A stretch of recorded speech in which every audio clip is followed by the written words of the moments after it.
ఓం జై విఘ్నేశ్వరి మహా. ముందుగా మా తల్లిదండ్రుల పాదపద్మం నమస్కరించుకుంటూ మీ అందరికీ శ్రీ విశ్వవసన సంవత్సరాల శుభాకాంక్షలు. కర్కాటక రాశి. ఆదాయం 8, వ్యయం 2, రాజపూజ్యం 7, అవమానం 3. ఈ రాశి వారికి గురువు మే 15వ తారీఖు నుంచి వ్యయస్థానంలో రైతుమూర్తిగా ఉన్నారు. శని భాగ్యస్థానంలో ఉంటూ రైతుమూర్తిగా ఉన్నారు. రాహుకేతువులు అష్టమ ద్వితీయ స్థానాల్లో తావరమూర్తులుగా ఉన్నారు. గురువు వ్యయస్థానంలో ఉండటం వల్ల ఇంట శుభమైన ఖర్చులు ఎక్కువగా ఉంటుంటాయి. అంటే శుభకార్యాలు ఎక్కువ చేస్తూ ఉంటారు ఇంటిన. గురువు వ్యయస్థానంలో ఉండటం అంతా కూడా శుభంతో కూడిన వ్యయాలు ఉంటాయి. తర్వాత శని భాగ్యస్థానంలో ఉండటం వల్ల అలసత్వం, ఒత్తిడి, అడ్డంకులు ఒక 3 సంవత్సరాలు ఎదుర్కొంటున్న వేళకి ఒక మార్గం దొరుకుతుంది. తర్వాత ఫైనాన్షియల్ రంగంలో ఉన్న వాళ్ళకి, వ్యాపార రంగంలో ఉన్న వాళ్ళకి, పెట్టుబడి రంగంలో ఉన్న వాళ్ళకి, స్టాక్ మార్కెట్ వాళ్ళకి కూడా ఈ సంవత్సరం చాలా ఆశాజనకంగా ఉంటుంది. విద్యార్థులకి ఆశాజనకంగా మార్కులు మంచిగా వస్తాయి. తర్వాత ఉద్యోగం లేని వాళ్ళకి ఈ సంవత్సరం నూతన ఉద్యోగం వస్తుంది. ఉద్యోగంలో ఉన్న వాళ్ళకి ప్రమోషన్స్ వస్తాయి. కేతు ద్వితీయ స్థానంలో ఉండటం వల్ల కుటుంబంలో చిన్న చిన్న చికాకులు, ఒడిదుడుకులు ఉంటాయి.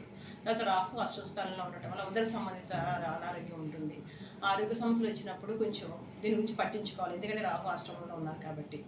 దీనివల్ల దుర్గాదేవిని ఎక్కువగా శుద్ధిస్తూ ఉన్నా, పూజ చేస్తున్నా సరే బాగుంటుంది. ఈ సంవత్సరం ముఖ్యంగా కర్కాటక రాశి వారికి సూచనగా చెప్పింది ఏంటంటే మత మార్పిడి చేయమని ఎక్కువగా మిమ్మల్ని ఎక్కువ మంది ఒత్తిడి చేస్తూ ఉంటారు.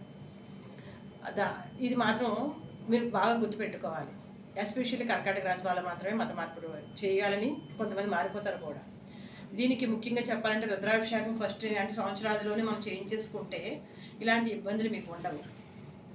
తర్వాత మనకి ఎక్కువగా గుళ్ళ గురించి, దైవ దర్శనాల గురించి శుభమే ఎక్కువగా చెప్పాలంటే దేవుళ్ళ గురించి ఎక్కువగా ఖర్చు చేస్తూ ఉంటారు శుభమే ఉండడం వల్ల. ఇవన్నీ కూడా అన్ని రకాలుగా కూడా బాగా ఉండాలంటే కనుక శుక్రవారం దుర్గాదేవిని ఆరాధించడం, గురువారం శనగలు దానం చేయడం చేస్తుంటే ఇంకా బాగుంటుంది. ఇది ఈ సంవత్సరం మామూలుగా మనం చెప్తున్నాను. ఇంకా డీప్గా కావాలనుకుంటే కనుక కింద స్క్రోల్ అవుతున్న నెంబర్కి కాల్ చేయండి. Please subscribe my channel.